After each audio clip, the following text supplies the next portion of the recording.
자, 안녕하세요.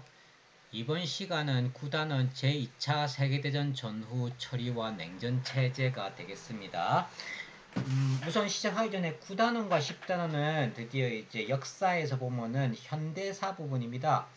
현대사 부분은 중학교 때부터 여러분이 배운 적이 별로 없기 때문에 조금 생소할지도 모르겠어요. 근데 생소한 만큼 매번 나오는 문제가 참 많이 나옵니다. 그래서 여러분이 기출문제 중심으로 공부하시면 크게 어렵지 않게 풀 수 있으리라 봅니다. 우선 이 9단원은요, 제2차 세대전 전후 처리와 냉전 체제라고 하고요. 자, 여기에서 많이 나오는 거는요, 적어 드릴게요. 여기에서 많이 나왔던 기출은 첫 번째, 제목에 보니까 제2차 세대전 전후 처리죠. 자, 2차 세계대전 이후 전후 처리 내용을 잘 봐야 됩니다. 일본뿐만 아니라 한반도에 있었던 일, 중국에 있었던 일, 베트남에 있었던 일 등등등 잘 봐야 되는데 특히 시험에 많이 나왔던 건 여러분이 잘 아시겠다시피 샌프란시스코 강화 회의, 강화 조약이라고 그래서 맺은 게 강화 조약이죠. 이게 정말 많이 나왔습니다. 51년도에 있었던 샌프란시스코 강화 조약, 강화 회의 이건 좀 이따 다시 할게요. 두 번째는요, 이제 전쟁 부분을 좀 봐야 됩니다. 전쟁 부분은 뭐 우리가 6.25 전쟁이라 부르는 한국 전쟁뿐만 아니고 베트남 전쟁도 봐야 되고요. 그리고 세 번째는요, 그 중국의 특히 그 국공 내전을 좀 보셔야 됩니다. 그리고 마지막 네 번째는요, 그 동아시아 각국이 외교 수교 수립 이 부분을 조금 아셔야 돼요. 특히 수교 수립의 연도를 조금 자세히 아셔야 됩니다. 이 네 가지를 포인트로 하시고 여러분이 이 단원을 공부하시면 됩니다. 그럼 이제 본격적으로 시작하겠습니다. 첫 번째 전후 처리 부분입니다. 요거 되게 중요하댔어요. 자, 우선 연합국의 전후 처리 구상 제2차 세대전 후에 3개의 회담이 있었습니다. 연도도 아시면 좋습니다. 하나는 43년도, 두 개는 45년도. 카이로 회담. 카이로 회담은 미국, 영국, 중국이 참여합니다. 특히 이때 많이 한 거 일본이 중국을 점령한 부분이 있죠? 그런 부분들 중국에 돌려주라는 회의를 하면서 그때 일본이 점령했던 한국도 독립을 결정합니다. 자, 카이로 회담의 특징, 일본의 점령지 반환과 한국의 독립 결정 꼭 잘 아시기 바랍니다. 이 카이로 회담 다음에 얄타 회담 넘어서서 포스담 선언은요. 이 포스담 선언은 똑같이 이때 참가했던 미국, 영국, 중국 참가했고 여기서 똑같은 일본은 무조건 항복 요구했고 여기서 포스담 선언에서 주요했던 건 카이로 선언을 다시 확인합니다. 자, 중요한 건 얄타 회담이에요. 그 사이에 얄타 회담이 있었는데 이거는 미국, 영국, 소련이 참가합니다. 이전까지는 소련이요. 전쟁 2차 세대에 참여 안 했었거든요. 그런데 이때 전후 독일의 처리 문제 논의하면서 이때 일본이 45년도 8월 15일 날 패망하잖아요.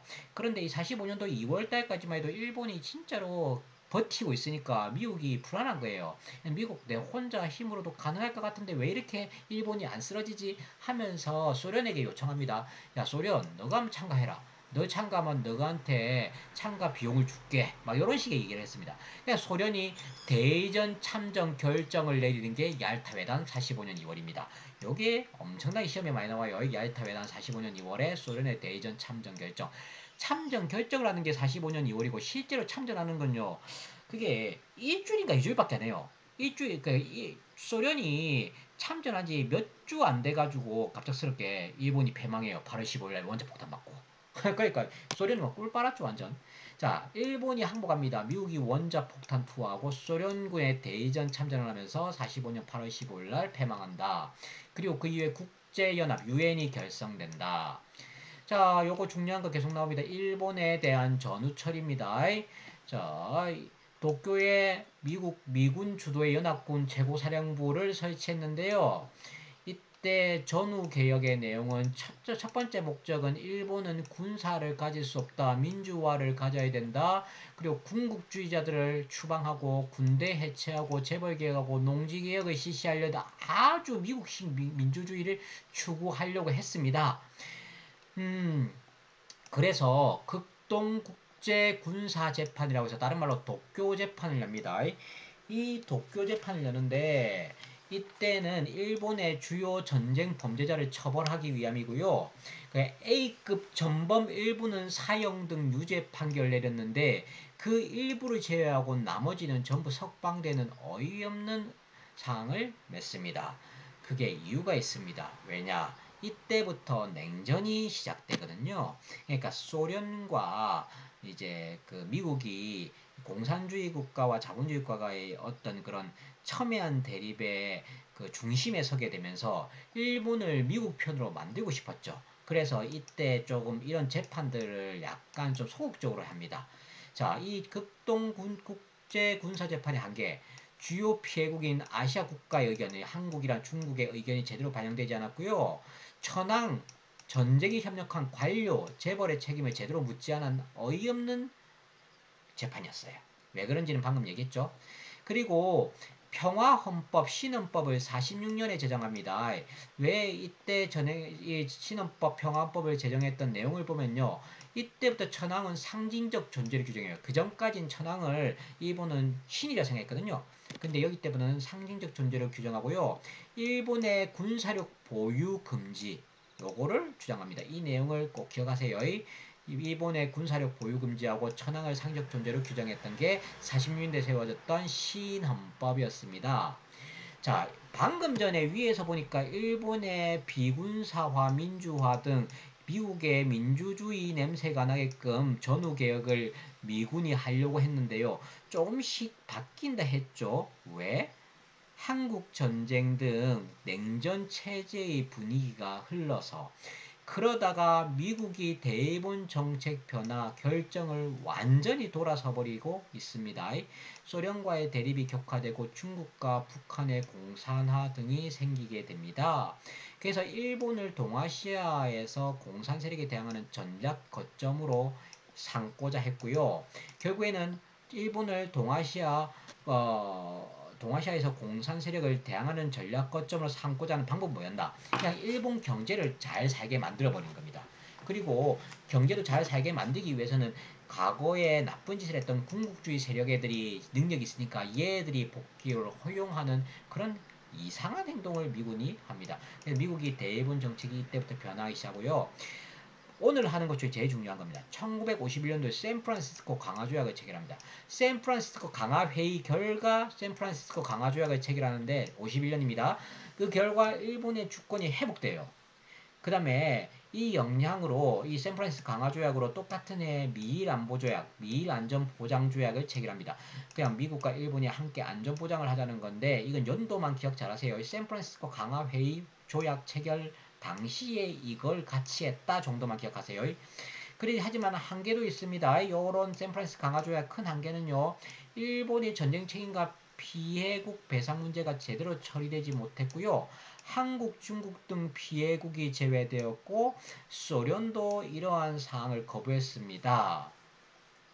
자, 여기까지 내용을 했죠. 그러면 관련된 문제를 좀 풀어보겠습니다. 자, 자료탐구 1번 봅니다. 샌프란시스코 강화회의의 이해입니다. 2번 발표 주제는 두 차례의 세계대전과 관련된 국제회의. 두 차례 세계대전 1차 세계대전, 2차 세계대전 두 개겠네요. 조사해온 학생들이 발표해주세요 하니까 뭐는 100년 전 미국에서 개최되었습니다. 자, 이게 2022학년 수능이었는데 100년 전이니까 1922년이죠. 22년 하면은 회의 기억나는 거 그즈음에 기억나는 거 있습니까? 나는 워싱턴 회의밖에 기억 안 나요. 근데 워싱턴 회의 딱 생각했는데 중국 문제와 군비 축소, 해군 군비 축소 맞죠? 워싱턴 회의 내용이죠. 자, 나는 뭐를 조사했는데 인상 깊었던 것은 개최 시점이 6.25 전쟁 중이었다는 점과 회의 결과 일본의 주권을 회복했다는 점입니다. 6.25 전쟁 중에 일본의 주권을 회복했다. 이거 뭡니까? 예, 샌프란시스코 강화회의죠. 자, 이 내용들 정말 중요합니다. 2022학년 수능에 나왔어요. 미추홀진 회의에 대한 설명을 온 것은 1951년, 한국전쟁 중이네. 회의를 주도한 미국과 일본, 미국과 일본이 했네.